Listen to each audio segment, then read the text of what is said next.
강민정의 사인 시작합니다. 어젯밤 발표된 CPI, 소비자 물가지수가 다시 한번 하향 안정세가 나왔다는 걸 보여줬습니다. 트럼프가 그토록 원하고 있는 3저 정책, 그러니까 저유가, 저물가, 그리고 저금리 가운데 유가와 물가가 잡힌 걸까요? 그러면 이제는 금리 인하만 남아있는 상황일까요? 오늘 사인 시간에 한번 다뤄보도록 하겠습니다.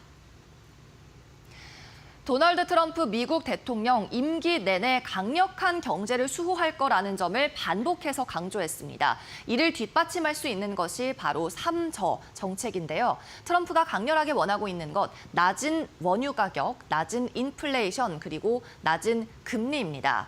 이 세 가지를 달성하기 위한 이유는 여러 가지가 있겠지만 대략 4가지로 정리를 해봤습니다. 일단 3저 정책을 통해서 소비자들, 미국 소비자들의 지출을 촉진시키겠다는 겁니다.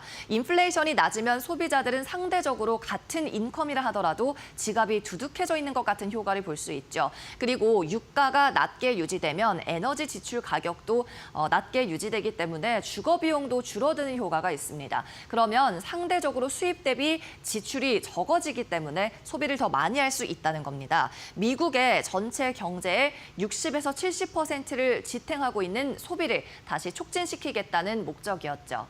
그리고 일자리 성장의 이유도 있습니다. 기업들 같은 경우에는 유가가 낮아지면 생산 비용이 낮아지기 때문에 기업의 지출과 비용을 어느 정도 통제할 수 있게 됩니다. 기업들도 부유해지면서 사람들에게 일자리를 많이 나눠줄 수 있는 상황이 된다는 거고요.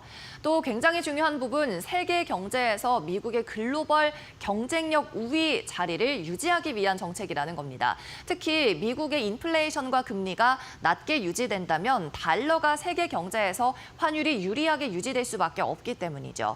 또 미국 내수 관점에서 보면 주택 시장 그리고 주택의 보유를 장려하기 위한 정책으로도 읽히는데요. 앞서 말씀드린 것처럼 물가가 낮게 유지되고 또 금리가 낮게 유지된다면 이는 모기지 금리에도 직접적인 영향을 주기 때문에 미국 소비자들이 미국의 거주자들이 은행에서 자금을 조달하는 비용이 낮아지므로 주택을 보유하려는 확률이 높아지게 되기 때문입니다. 다음 장 보겠습니다. 자, 그렇다면 먼저 저물가 달성을 했는지부터 확인해 보겠습니다. 결론적으로 이날 시장에서 발표된 3월 CPI 2.4%로 이전 달 수치인 2.8%를 크게 하회하는 모습을 보였고요. 또 전문가들의 예상치인 2.6%도 하회하는 흐름을 보였습니다. 근원 CPI도 마찬가지입니다. 에너지와 식료품 같은 변동성이 큰 지표를 제외한 코어 CPI죠. 대체로 헤드라인 CPI보다 조금 더 높게 나타나는데요.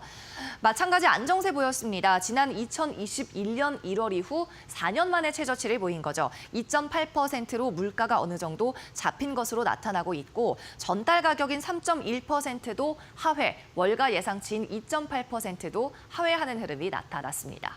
네, 계속해서 다음 장 보겠습니다.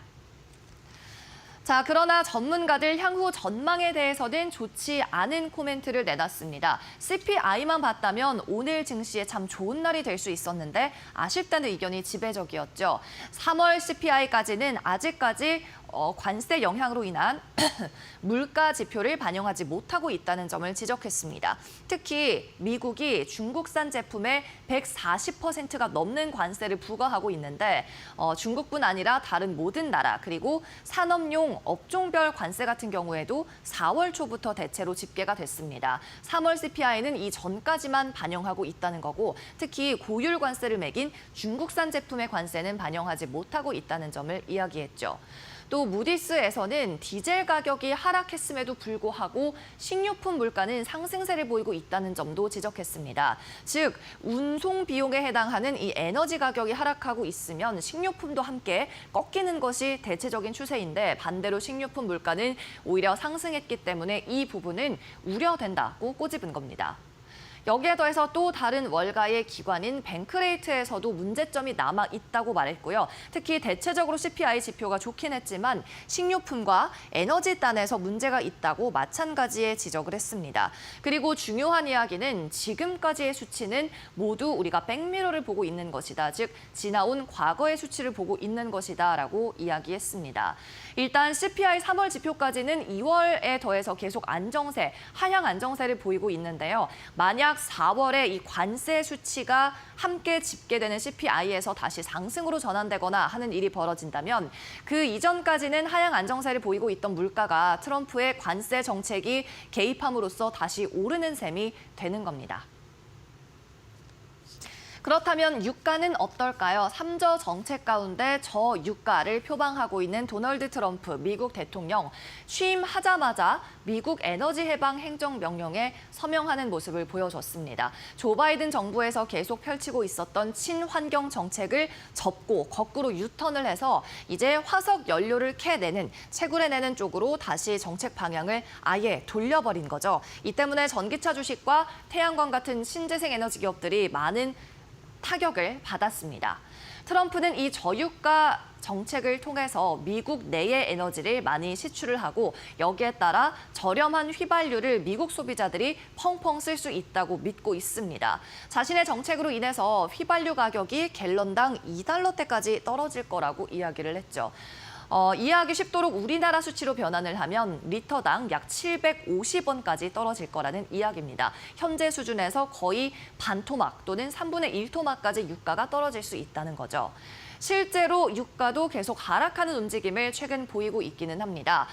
WTI 가격이 오늘 같은 경우에는 $60 선을 배럴당 살짝 웃돌면서 마감하는 모습이었고요. 3%나 떨어진 채로 집계가 됐습니다. 그리고 어제 같은 경우에는 WTI가 배럴당 $60를 하회하는 움직임도 나타났었죠. 그러나 이렇게 휘발유 가격이 하락하고 있는 것은 꼭 좋지만은 않습니다. 그리고 이 수준에서 더 떨어진다면 오히려 기업들의 생산을 막을 여지도 있어 보입니다. 트럼프 지난 대통령 당선 그리고 대선 출마 때에 대표적인 슬로건으로 내놨던 것이 드릴 베이비 드릴이라는 슬로건이었죠. 에너지 관련한 정책 슬로건이었는데요. 최초 2008년에 미국 대선 때 부통령 후보가 처음으로 내놨던 보수 진영의 슬로건입니다. 트럼프가 이걸 다시 한번 벤치마킹한 건데 특히 LNG 수출에 지금 집중하고 있는 모양새죠. 미국의 LNG를 캐내서 채굴을 해서 전 세계로 수출한다면 에너지 가격이 일단 하락할 수 있고 또 미국은 이 에너지를 무기화해서 국제사회에서 무역 협상의 카드로 쓸 수 있다는 셈법이었습니다. 실제로 시장에서는 국제 유가가 50에서 $60까지 떨어질 거라는 전망이 계속 나오고 있습니다. 미국의 한 셰일가스 업체인 파이어니어 내추럴 리소시스의 전 CEO는 이렇게 말했습니다. $50대까지 유가가 떨어질 것으로 생각이 된다. 그런데 $50의 배럴당 유가로 돈을 버는 것은 기업 입장에서는 정말 어렵다고요.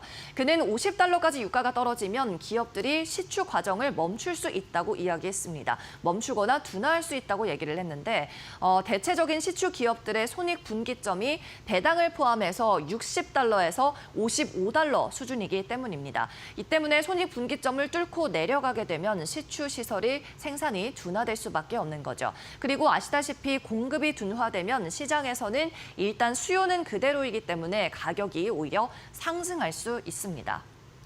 엠베러스에서도 이런 이야기를 했습니다. 유가가 $50까지 떨어지면 시추기 가동이 둔화될 것이라고요. 같은 결에서 이야기를 한 겁니다. 네, 그렇다면 금리 상황은 어떨까요? 일단은 연준 지금 금리 인하 사이클을 수개월째 멈추고 있는 상황이긴 합니다만 앞으로 2달 이내에 금리 인하가 나올 것으로 보여요. 오는 FOMC 회의 6월 회의에서 올해 첫 금리 인하가 단행될 거라는 의견이 여전히 지배적입니다. 페드워치의 의견은 변화하지 않고 있는데요. 6월 회의에서 금리가 4%에서 4.25%까지 0.25%포인트 떨어질 거다라는 의견이 63%를 기록하고 있고요. 또 빅스텝, 그러니까 0.5%포인트나 인하할 거다라는 의견도 22.8%에 해당하고 있는 상황입니다. 여기에 더해서 오는 6월을 시작으로 7월에도 금리 인하가 한 차례 있을 것이고 이어서는 9월, 마지막 달인 12월까지 연내 총 4차례의 인하가 예상이 된다는 게 페드워치의 지배적인 의견이죠. 자, 이렇게 연준의 고민은 깊어져만 가고 있는 상황입니다.